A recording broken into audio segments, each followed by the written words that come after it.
안녕하세요. 저는 터키 출신의 제이넵이라고 합니다. 최근에 저는 한국과 관련하여 정말 잊지 못할 경험을 하게 되었는데요. 그동안 저는 한국인들에 대해 완전히 오해하고 있었거든요. 일단 저는 과학 잡지를 보다가 꽤나 믿기 힘든 정보를 접하게 되었습니다.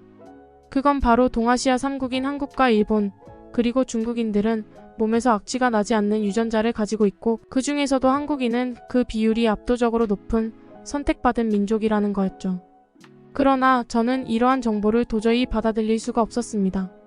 저는 한국인 남자친구를 사귀어 본 적이 있고 그 한국인은 코를 찌르는 체취를 자랑하는 백인들보다 훨씬 압도적인 악취를 자랑했거든요. 저는 한때 K-팝에 거의 미쳐 있었던 적이 있고 O 한국인 projeto Juntos 남자친구도 이러한 Educar, que K-팝 premia 행사에서 todas 만나게 as áreas da 되었는데요. educação. 하지만 그는 제 한국에 대한 환상을 모조리 깨부숴줬습니다. 지금 생각하면 저는 그를 그저 한국 국적을 가졌다는 이유 하나만으로 좋아했던 것 같은데 그는 K-팝의 남자 아이돌의 큰 키와 멋있는 얼굴은커녕 키도 작고 기본적인 자기 관리조차 안 되어 있었거든요. 그는 뚱뚱하고 키도 작았음에도 알 수 없는 자신감으로 꽉 차 있었는데요. 자신은 어딜 가나 환영받는 한국인이라며 그리고 터키 여자들은 자신을 만나기 위해 줄을 선다며 저보고 만나주는 걸 고맙게 생각하라고 허세를 부려댔죠. 이상한 점이라면 그는 한국인이라면서 한국어를 하나도 못했고 자신은 중국계 한국인이라 중국어밖에 못한다는 다소 황당한 주장을 했다는 것입니다. 제가 사는 이스탄불에는 이러한 다문화 가정이 많으니 어느 정도 이해해 보려고 했습니다. 그러나 그는 톰 씻지를 않는지 몸에서 악취도 너무나도 많이 났고 길거리에 쓰레기를 아무데나 버린다든지 하며 기본적인 교양조차 없는 모습을 보였는데요. 심지어 그는 저 몰래 한국 관련 행사에 참석해서 자신은 한국인이라고 강조하며 다른 여자를 꼬신다든지 하는 추태를 부렸죠. 결국 그가 데이트 중에 유료 화장실은 돈이 아깝다며 몰래 노상 방뇨를 하는 것을 보게 된 이후 저는 한국인에 대해 학을 떼고 그와 헤어지고 말았습니다. 자연스레 그렇게나 좋아했던 한국 문화와도 점점 멀어지게 되었죠.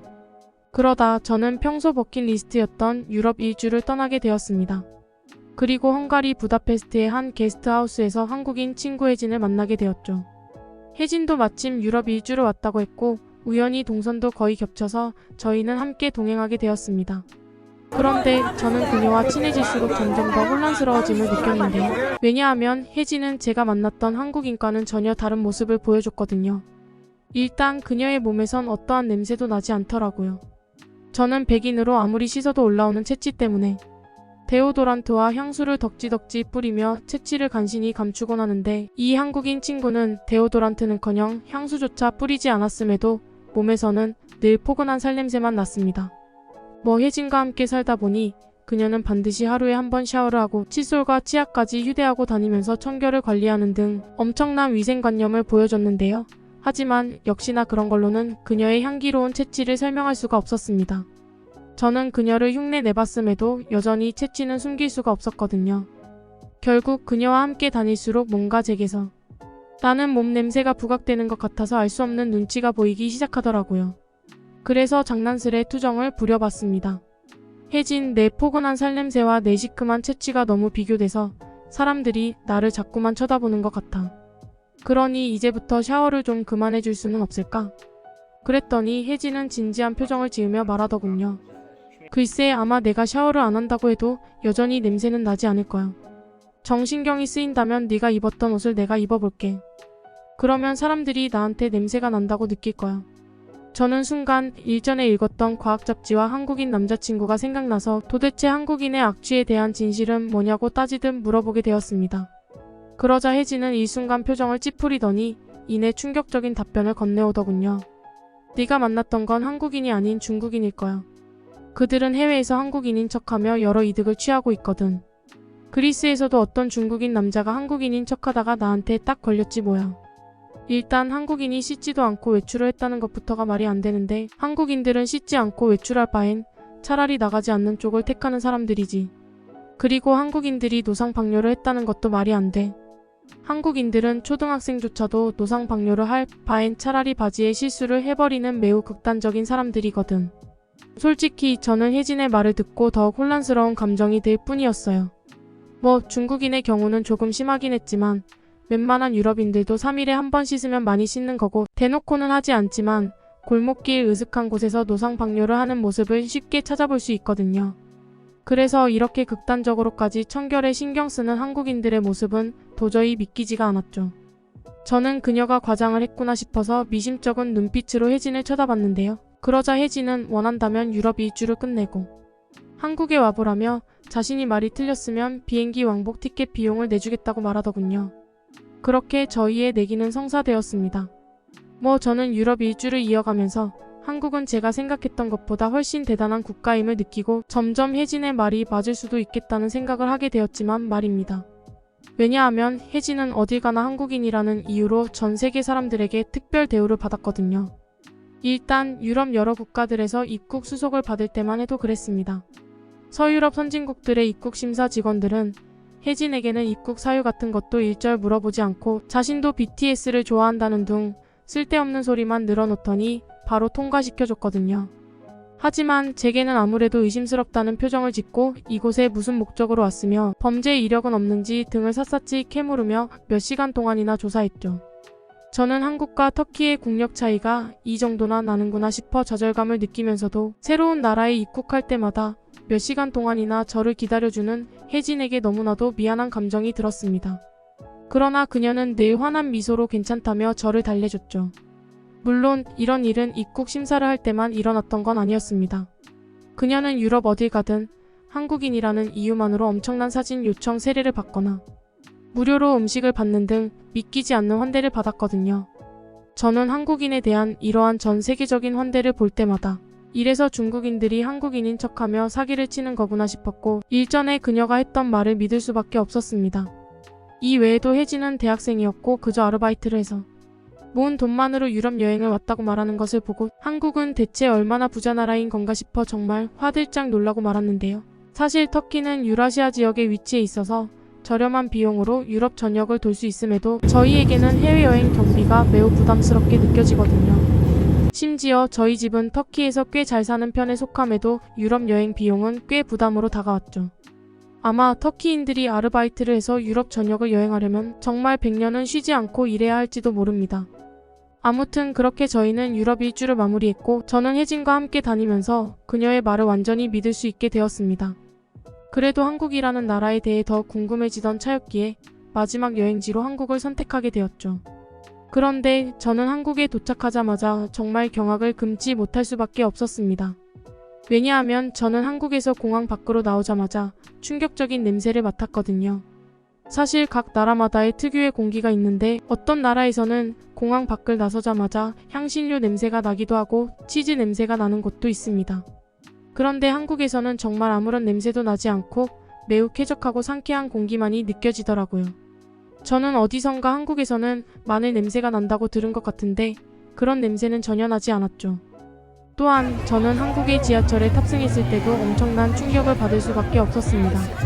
왜냐하면 한국의 지하철은 정말 생각 이상의 혼잡도를 보여줬거든요. 그런데 신기한 건 당연히 정체불명의 악취로 가득해야 할 지하철 안은 그저 섬유, 유연제 향기만 가득할 뿐이더라고요.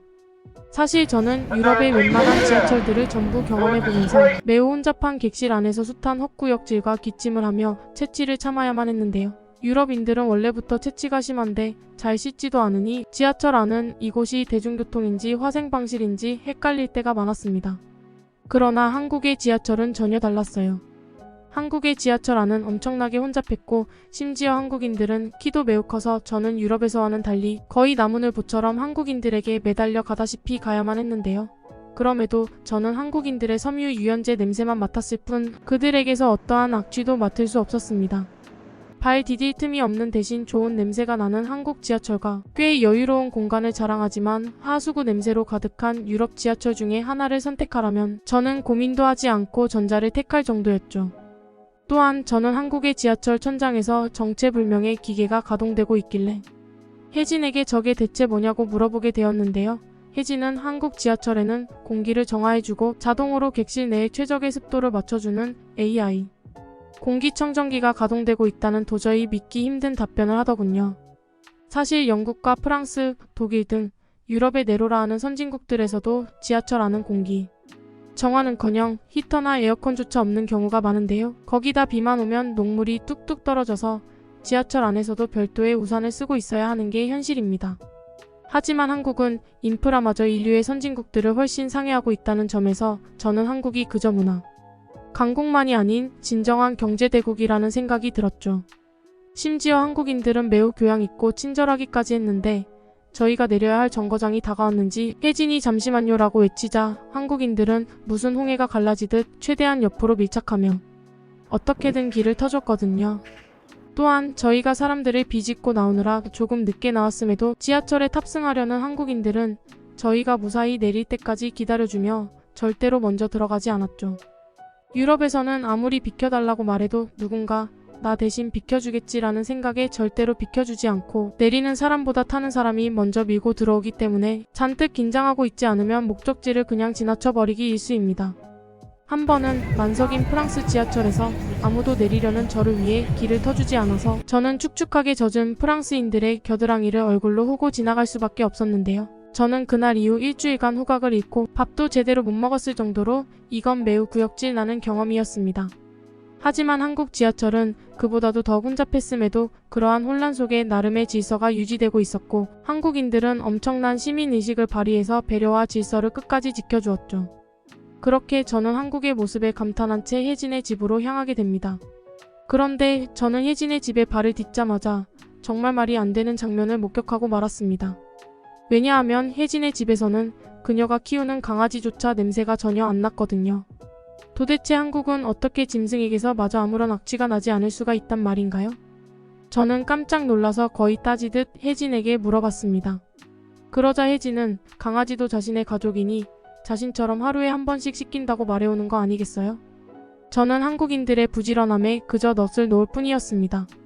사실 터키뿐만 아니라 유럽의 웬만한 사람들은 며칠에 한 번꼴로 샤워를 하고 옷에 시큼한 냄새가 배거나 샛노래질 때까지 절대로 세탁하지 않거든요.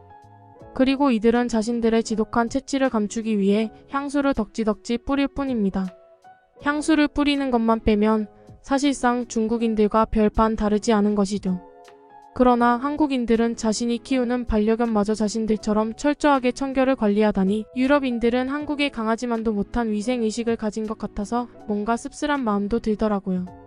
그리고 한국의 가정집은 정말 이상하리만큼 향기로 가득했는데요. 알고 보니 한국인들은 설거지를 모아두지 않고 곧바로 처리하고 음식물 쓰레기도 미루지 않고 버리다 보니 집안에 악취가 날래야 날 수가 없던 거였습니다. 또한 혜진의 집에는 집안의 온도와 습도 그리고 공기 상태를 항상 최적의 상태로 유지해주는 최첨단 가전제품까지 갖추고 있어서 더욱 완벽한 상태를 자랑했죠. 혜진은 두 눈이 휘둥그레져서 입을 벌리고 있는 제게 한국의 일반적인 가정집들은 전부 이 정도는 갖추고 있다며 터키는 안 그런 거냐고 진지하게 물어봤는데요. 저는 알 수 없는 부끄러움이 들어서 그저 못 들은 척 고개를 돌릴 뿐이었습니다. 그리고 날 때부터 축복받은 유전자를 가졌지만 엄청나게 부지런한 관리까지 하는 한국인들을 보고 역시 있는 놈들이 더한다는 생각을 하게 되었죠. 그렇게 혜진의 집에서 얼마간 휴식을 취하니 혜진의 부모님이 돌아오셨습니다. 그리고 혜진의 어머니는 마치 혜진이 전 세계 사람들에게 큰 환대를 받았던 것처럼 제게 엄청난 친절을 베푸시며 저를 마치 친딸처럼 챙겨주시더라고요. 혜진의 어머니는 제게 한국식 바베큐를 대접해주겠다며 엄청난 양의 고기를 구워주셨을 뿐만 아니라 한국에 왔으면 치킨도 먹어봐야 한다며 치킨까지 별도로 주문해 주셨거든요. 저는 한국에서는 음식을 남기는 건 예의가 아니라고 배웠기에 배가 불러도 꾸역꾸역 음식을 뱃속으로 넣어야만 했는데요. 그런데 제가 음식을 잘 먹자 아주머니는 저보고 야무지게 잘 먹는다고 말하며 끝도 없이 음식을 내오시는 거 아니겠어요? 이러다가 냉장고가 거덜나는 건 아닌가 싶을 정도로 아주머니는 정말 계속해서 음식을 꺼내오셨죠. 아니 음식을 남기는 건 예의가 아니고 그렇다고 해서 음식을 계속 먹으면 끝도 없이 가져다 준다면 도대체 저는 뭘 어떻게 해야 하는 건가요? 저는 방으로 피신시켜준 혜진의 도움 덕분에 겨우 한국식 무한 리필 뷔페에서 벗어날 수 있었습니다. 그리고 이러한 환대를 받으면서 한국인들이 해외에서 잘 대접받는 이유에 대해서도 다시 생각해보게 되었는데요. 이건 전 세계인들의 한국 문화에 대한 사랑 덕분도 있지만 애초부터 한국인들이 다른 나라의 손님들을 잘 대해줬기 때문에 호의가 그대로 돌아온 것이 아닐까 싶은 생각이 들었습니다. 그리고 다음날 저는 평소에 꿈만 꿔오던 한국 찜질방에 가기로 했습니다. 그런데 혜진은 찜질방으로의 출발 준비를 하는 듯 싶더니 뜬금없이 샤워를 하러 들어가는 거 아니겠어요? 저는 이러한 황당한 상황에 벙칠 수밖에 없었고 혜진에게 어차피 찜질방에 목욕탕에서 샤워를 할 건데 왜 굳이 샤워를 하고 찜질방에 가려는 거냐고 물어봤습니다. 그러자 혜진은 외출을 하려면 반드시 씻어야 한다고 말하며 자신의 행동이 뭐가 잘못된 건지도 모르는 눈치더라고요. 그리고 역시나 이런 한국인들이 모인 찜질방은 불특정 다수가 이용하는 공간임에도 불구하고 엄청난 청결을 자랑하고 있었습니다. 유럽의 목욕탕에 가보면 유럽인들은 몸을 씻지도 않고 들어와서 탕에서 정체불명의 냄새와 건더기가 둥둥 떠다는 경우가 많은데요. 심지어 위생관념이 없는 몇몇은 탕 안에 오줌을 싸거나 몰래 약을 하는 경우도 있기에 유럽의 대중목욕탕은 그야말로 평균 양식장이나 다름없죠. 그런데 한국인들은 남녀노소 할 것 없이 몸을 전부 씻고 들어와서 그런지 탕 안은 항상 처음과 같은 상태를 유지했습니다. 저는 한국에서는 어린아이조차 지키는 기본적인 매너임에도 유럽인들은 그것조차 못하고 있다는 사실에 얼굴이 빨개지기도 했지만 아무튼 한국인들은 정말 특별한 민족임에는 틀림이 없었습니다. 그렇게 저는 한국에서 정말 믿기지 않는 경험들을 하고 다시 터키로 돌아온 상태인데요. 저는 집으로 가는 버스를 타자마자 백인들 특유의 시큼한 채취를 맞고 곧바로 좌절하고 말았습니다. 한국에서는 어디에서든 섬유, 유연제 향기를 맡는 게 당연했지만 유럽에서는 그건 정말 꿈같은 이야기라는 현실을 받아들인 저는 그저 절망에 빠질 뿐이었죠. 저는 늘 쾌적한 환경에서 향기로운 사람들끼리 살아가는 한국인들이 너무나도 부러워졌습니다.